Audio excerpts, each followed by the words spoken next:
Mes bien chers frères, tout pouvoir m'a été donné au ciel et sur la terre. Allez, baptisez-les au nom du Père et du Fils et du Saint-Esprit. Apprenez-leur à observer tout ce que je vous ai commandé, nous dit Jésus en ce dimanche au cours duquel nous fêtons la très sainte Trinité, le mystère du Dieu unique en 3 personnes. Le plus grand mystère qui soit, puisqu'il touche Dieu lui-même. Dans le mot Trinité, vous avez le mot 3 personnes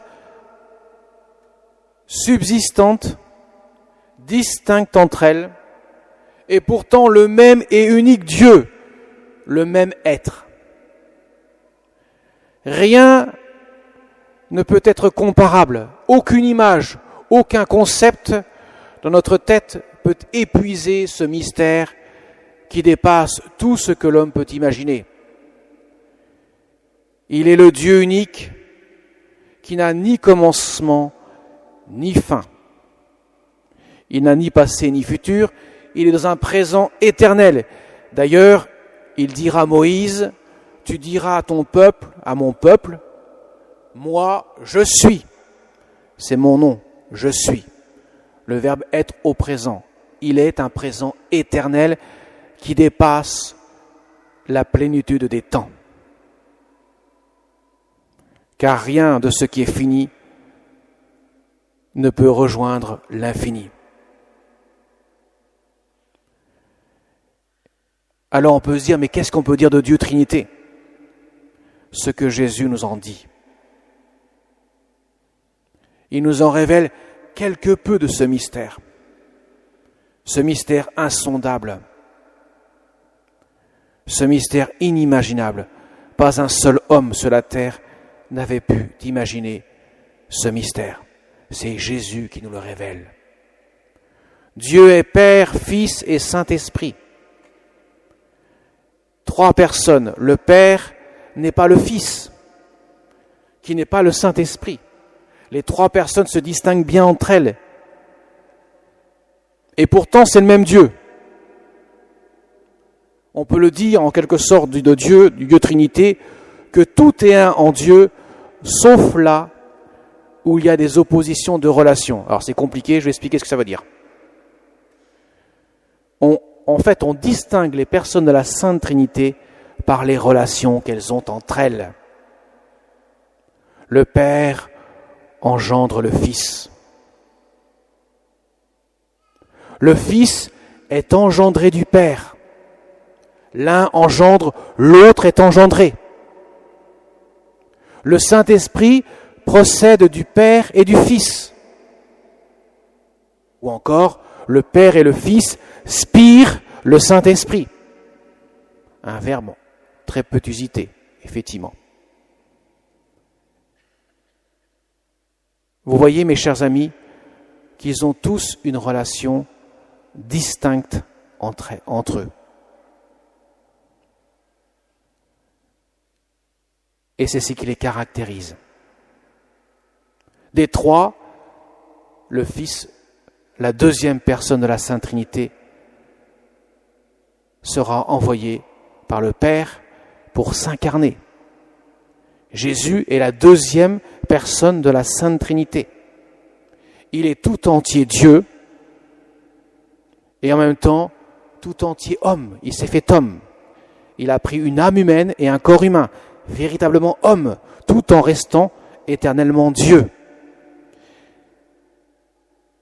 Il est éternel et pourtant il est né dans le temps en tant qu'homme. Seul le Fils est fait homme. Pas le Père, pas le Saint-Esprit.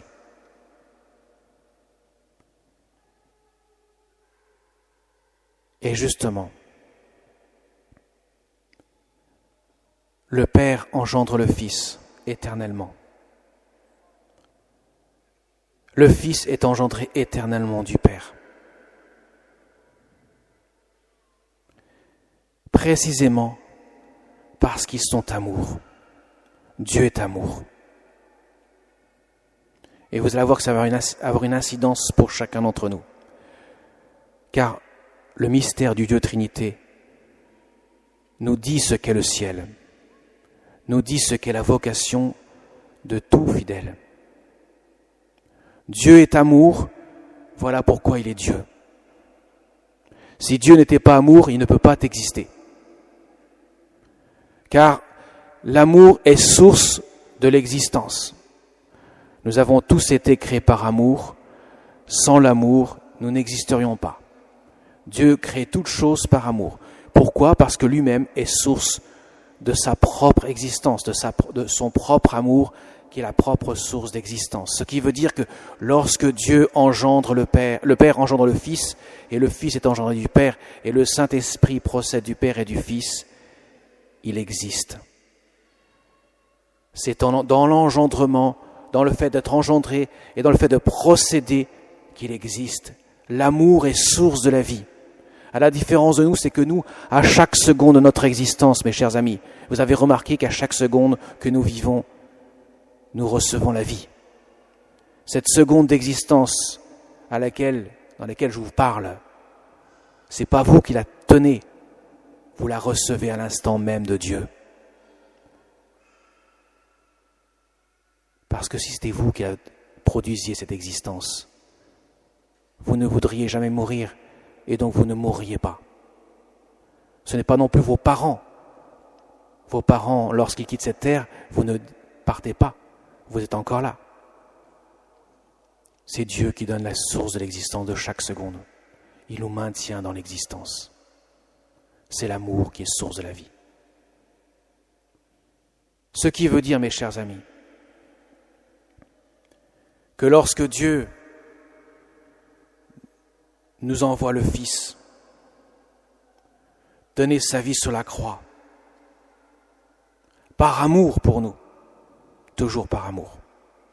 Lorsqu'il envoie le Saint-Esprit avec le Fils, le jour de la Pentecôte, pour nous sanctifier, par amour, toujours par amour. Il veut que sa créature, la créature humaine, l'homme qui a été créé à l'image, à la ressemblance de Dieu, tout comme l'ange d'ailleurs, puisse partager son existence, sa vie. Le ciel, mes chers amis, c'est vivre de Dieu. Le ciel, c'est vivre avec Dieu en Dieu. Ce qui veut dire que nous qui sommes fils et filles de Dieu, nous vivrons dans le Fils. Nous recevrons éternellement l'amour du Père par le Fils, dans le Saint-Esprit. En fait, le Fils éternel du Père, qui est la tête de ce corps dont nous sommes les membres, c'est de lui que nous tirons le salut, la vie. Et c'est le souffle de l'Esprit Saint, qui est l'amour du Père et du Fils, l'amour donné du Père et reçu du Fils, qui devient notre source de vie, de sanctification, de sainteté. Autrement dit, le ciel, c'est entrer dans le mystère même de la Sainte Trinité. Dieu nous fait entrer dans son sein. C'est cela. Chacun à sa mesure. Il y a des saints qui sont plus grands que d'autres, évidemment. Eh bien, chacun recevra tout ce qu'il peut recevoir de l'amour de Dieu. Et son amour sera, et son bonheur sera son comble. Car l'amour dépassera même de ce qu'il peut concevoir. Vous voyez, mes chers amis, quand on parle de la Sainte Trinité, on parle de notre propre salut, de notre propre destinée, de notre finalité qui est en Dieu. On est loin d'une conception d'un paradis terrestre où nous jouirions de sortes de vacances prolongées qui n'auraient pas de fin. Ce n'est pas la jouissance d'une existence, c'est la vie d'amour de celui qui n'est qu'amour. De celui qui ne peut pas ne pas être amour, parce que l'amour est nécessaire pour vivre, y compris en Dieu. La seule différence par rapport à Dieu, c'est que lui, Dieu, son amour est son être même. alors que nous le recevons de Dieu. Nous n'en sommes pas propriétaires. Comme notre vie, nous la recevons de Dieu. Mais lui, Dieu, il est l'être absolu. Il est celui qui est, qui ne peut pas ne pas être, contrairement à nous. Nous qui n'existons pas il y a 100 ans, 110 ans, 120 ans, lui, Dieu existe éternellement. Et il existe parce qu'il est l'amour. J'insiste beaucoup là-dessus. Et voilà pourquoi Jésus a dit dans l'Évangile, baptisez au nom du Père et du Fils et du Saint-Esprit, pour que nous puissions être marqués sur nos fronts de l'Esprit Saint, celui qui nous sanctifie, celui qui applique les mérites de la passion du Christ pour chacun d'entre nous, pour que nous puissions devenir fils dans le Fils, fils adoptif du Fils éternel du Père, frères et sœurs de Jésus-Christ.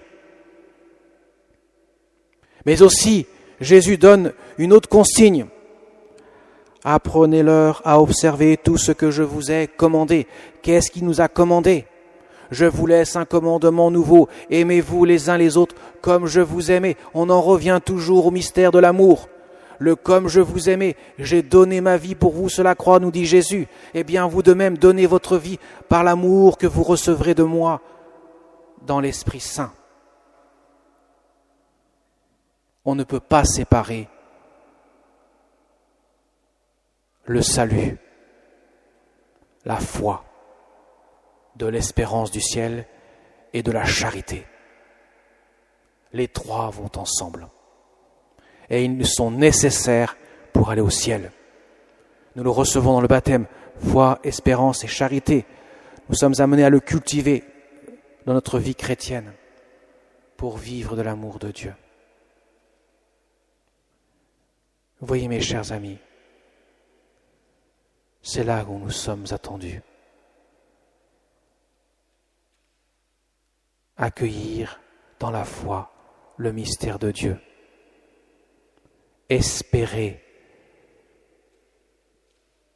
dans le ciel la vie éternelle et vivre de la charité, de l'amour de Dieu. De telle sorte que nous serons reconnus comme chrétiens parce que nous aurons l'amour les uns pour les autres, comme dit Jésus. On reconnaîtra que vous êtes mes disciples à l'amour que vous aurez les uns pour les autres. Et qu'est-ce qui a mis en œuvre ce programme, qui est l'éternel programme du chrétien? Qu'est-ce qu'il a mis en œuvre le mieux? La Vierge Marie. La Vierge Marie au pied de la croix. Et je prendrai cet instant, je terminerai par là. Prenons la Vierge Marie au pied de la croix, à l'instant même où son Fils est cloué sur la croix, où son Fils est méconnaissable par tout ce qu'il a enduré dans son corps de chair, dans son âme humaine. Voilà que Marie est là, debout. Et Jésus lui dit, il lui parle. Un des rares moments où nous avons une parole de Jésus pour sa mère dans l'Évangile. Femme, voici ton fils. Devant un spectacle affligeant, Marie doit faire preuve de foi. Son fils agonisant paraît vaincu. Dieu paraît lointain aux yeux des hommes de ce monde. Mais Marie est là, debout, avec la foi inébranlable, debout au pied de la croix. Dans son cœur, elle croit. Et son cœur espère. Marie sait que son fils est le sauveur de l'humanité. Et pourtant, il n'y a plus aucun espoir. Il est cloué sur le bois de la croix, prêt à mourir dans quelques instants. Après avoir enduré une telle souffrance qu'aucun homme normal pourrait supporter, même le plus fort d'entre eux. Elle est là, dans l'espérance, pas dans l'espoir, dans l'espérance. Et enfin, pour couronner le tout, la charité. Femme, voici ton fils. Tu vois tous ces hommes autour de moi? Tu les vois? C'est mes frères. Même ceux qui m'injurent, même ceux qui m'ont frappé. Je veux que tu les aimes comme une mère aime son enfant, son fils. Jésus dit à sa mère, aimez-vous les uns les autres comme je vous aimais. Ça veut dire ça. Aime-les comme moi je les aime. Aime-les et amène-les-moi à la croix. Amène-les-moi à ce mystère qui sauve du péché, qui pardonne par amour tous ces péchés qui conduisent à la mort. Je les prends dans ma croix. Je les aime d'un amour indicible, d'un amour miséricordieux. Amène-les-moi pour que je puisse les conduire au ciel. Tu es celle qui a dit oui le jour de l'Annonciation pour que je puisse venir en ce monde. Tu es aussi celle qui, par ton oui, mise en pratique, en application pour chacun de ces hommes que sont mes frères, pour que tu les conduises à la croix, c'est par ce oui que je pourrai les sauver. Parce que je le veux. Je le veux. Femme, voici ton fils. Alors mes chers amis, allons au cœur immaculé de Marie, notre Mère du ciel. Amen.